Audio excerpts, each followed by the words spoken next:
na ibalik na lang doon sa Abaca yung banknotes natin?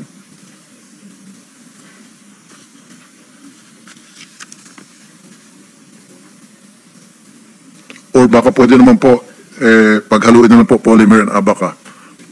Integrated po para at least, well, yung mga farmers natin, natutulungan.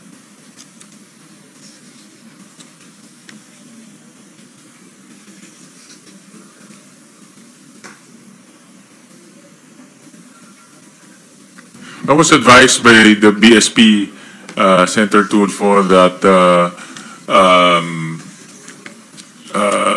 yung requirements natin for Abaca ay napakalaki na hindi rin nasusupply ng local suppliers. Yung kailangan ng BSP po, no, yung particular na kailangan.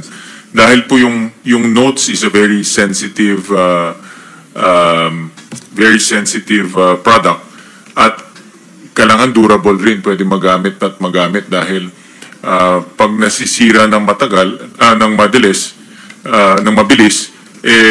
kailangan ho natin mag-print all the time. So, it has to be a balance between yung local supply and also yung durability ng pera. No? So, and that's also one thing that they're trying to balance para po matulungan yung mga local suppliers po natin dito. But yung kailangan nila, yung type of Abaca na kailangan nila, kulang rin po yung supply dito. No? Kulang? I thought, sabi sa isang datos, Mr. President, the Philippines remains the world's largest supplier of Abaca fiber, commonly known as Manila hemp, contributing significantly to the national economy and providing employment to approximately 1.5 million Filipinos.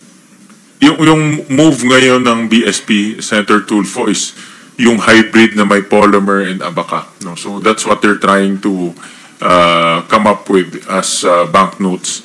And yun po yung kanilang move.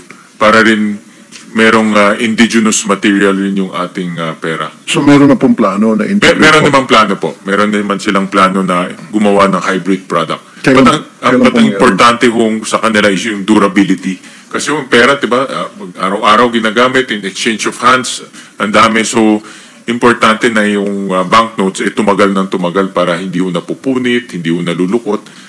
Yun naman po. But they also balance it with indigenous materials po natin. Okay, thank you, Mr. President. Sa commitment fees na lang muna tayo. Actually, I have a few more questions, 2 or 3. A levy or charge imposed by creditors on the undrawn scheduled availment of the loan, that's the definition of commitment fees. Halimbawa ng bad debts ay ang mga proyektong inutang natin yung pondo tapos hindi naman po naman nagalaw yung inutang na pera sa kung anong kadahilanan ng mga implementing agencies. Isang halimbawa dyan ay sa DPWH. Isa pang example, delays na implementation ng Malolos-Clark segment of the North-South Commuter Railway or NSCR has already led to the accumulation of commitment fees of $6.5 million or 376.779 million pesos from 2020 to 2024 according to data from the ODA Portfolio Review 2024, Mr. President. So, isa pa pong example, yung the South segment that connects Metro Manila to Calamba, Laguna of the North-South Commuter Railway, NSCR has likewise incurred commitment fees to the tune of $5.2 million or 201.44 million pesos. So, sa exchange rate na 57, tumaas na rin ata ngayon, ano? Hindi ko alam kung magkano exchange rate. 59 plus 59. Well, sayang naman po yung perang binabayad para sa commitment fees. So, paano po natin maiwasan yung ganito mga senaryo o sitwasyon, Mr. President?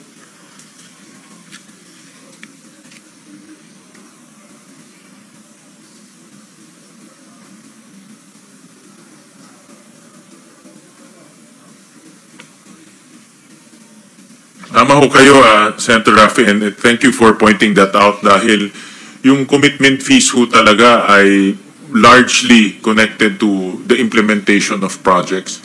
Kung delay po yung implementation of projects, magkakaroon ho tayo ng commitment fees. At marami rin sa delay of projects is caused by factors na hindi rin natin kontrolado. For example po, yung right of way. No? Ito madalas natin pinopoint out na dapat maayos ng gobyerno.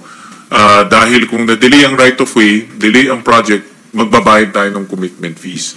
Ang kagandahan ho, meron na tayong bagong batas on right of way. Hopefully we can, that law can accelerate the acquisition of right of way for infrastructure projects, lalong-lalo na transportation projects. No? So,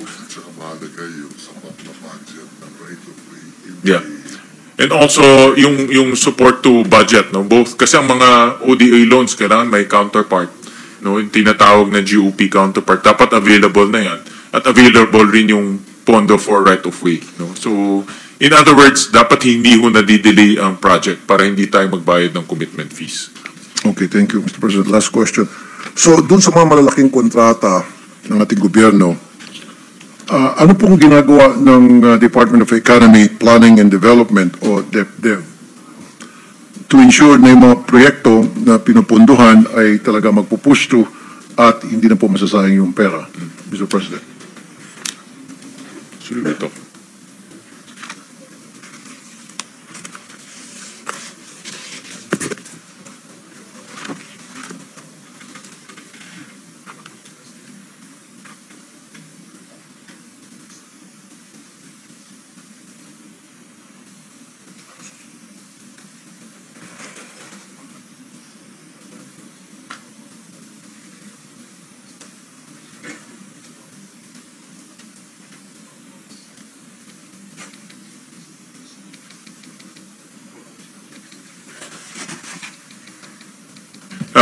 Dito po sa bagong DepDev, meron na ho silang tinatawag na Infrastructure Committee. At itong Infrastructure Committee, regular ho nila in-update ang ating Pangulo. How often? Every quarter, in-update po ang ating Pangulo. So that minomonitor nila lahat ng infrastructure projects. At meron ho silang real-time dashboard. In fact, nakita ko ho ito sa internet ho ng DepDev sa website ho nila. May real-time dashboard ho sila sino po ang funder, ano po yung delay, nasaan na po yung project, at ang infra committee naman po, ina-update naman ng ating Pangulo every quarter. No? So updated po ang ating Pangulo and the public on infrastructure projects. Okay, then I have a follow-up question, Mr. President. So in that case, monitored po pala ng Infrastructure Committee. Infrastructure Committee, OIC, Yeah. at quarterly ini-inform yung ating Pangulo. So, halimbawa po, nakita ng IC na merong ang medyo nadidelay na proyekto, ano po yung course of action na gagawin ng IC?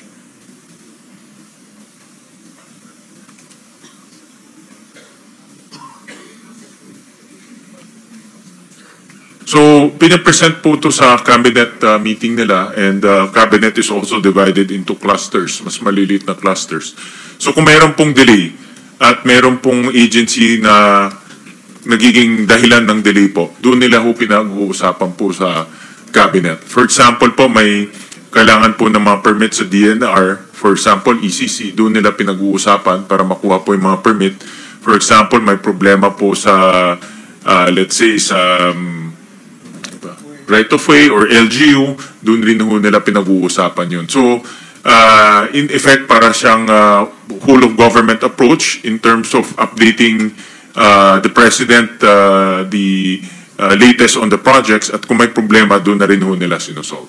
Okay, then another follow-up question there, Mr. President. Kasi sinabi niyo kanina na meron yung tinatawag na Infrastructure Committee na nagmamonitor quarterly doon sa mga proyekto ng pamahalaan para masiguro na hindi mapupunta sa wala o sa commitment fees yung pong pera na masasayang lang.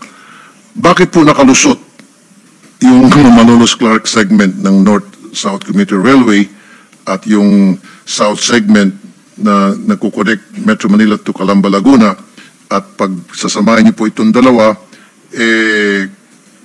mahigit kalahating bilyon po ang halaga ng perang nasayang. Bakit nalusutan po yung IC?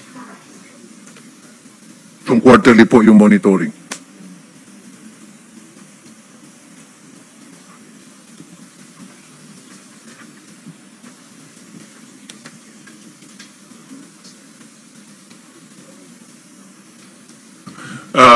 Tama ho kayo, Senator Rafi. In fact, yan talaga yung delay ho talaga is a self-inflicted injury ho yun.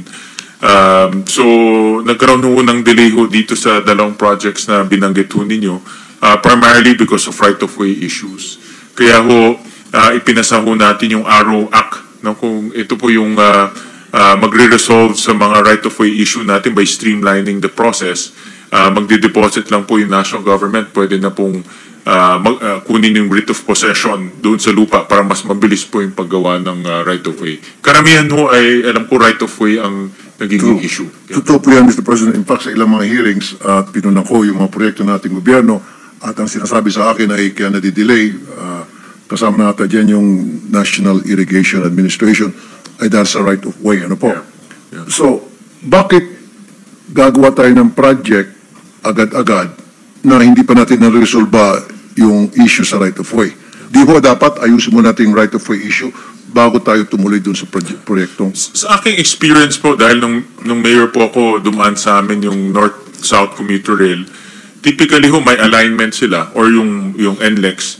Tapos pag na-identify na po yung alignment, doon nila inumpisahan yung tinatawag nila parceliary para malaman sino po yung mga may-ari. And then habang nag-acquire sila ng right-of-way, ginagawa po yung kalsada. Pero dahil minsan nagkakaroon ng private problema sa right-of-way, for example, hindi mahanap po yung may-ari or nagkaroon ng ari po ay naghabla at nagkaroon ng dispute sa court, tumitigil po yung pag-acquire nila ng right-of-way, tumitigil na rin po yung project. So, yan po yung typically na-encounter, sa may observation, yan po yung typically na-encounter nila. Kaya po dito sa bagong batas na ho, basta nag-deposit ng 15% yung deposit sa araw na. Basta mag-deposit po, alam ko 15 basta mag-deposit ng 15%, pwede na pong kunin ni lupa, dire-diretso na ho yung project. No? So, malaking bottleneck ho talaga natin ay yung right-of-way. And LGUs, minsan nagiging problema po yung LGU. Minsan yung LGU ho, may request na ilihis yung kalsada o lagay sa iba, nagiging issue. But yan naman po nare-resolve ng DILG. But isn't it better, Mr. President, if the government can come up with a policy prohibiting any project to be started without first resolving the issue on right-of-way? Ang pagkalam ko ho, ang right-of-way acquisition and then yung project implementation, dapat halos sabay ho siya. Habang ina-acquire po yung lupa, nagko-construct ho tayo. No? Dahil yung pag-acquire ng lupa takes time rin. So ginagawa nilang almost simultaneously, no? Para ho, pagdating sa dulo, nagmi-meet ho sila.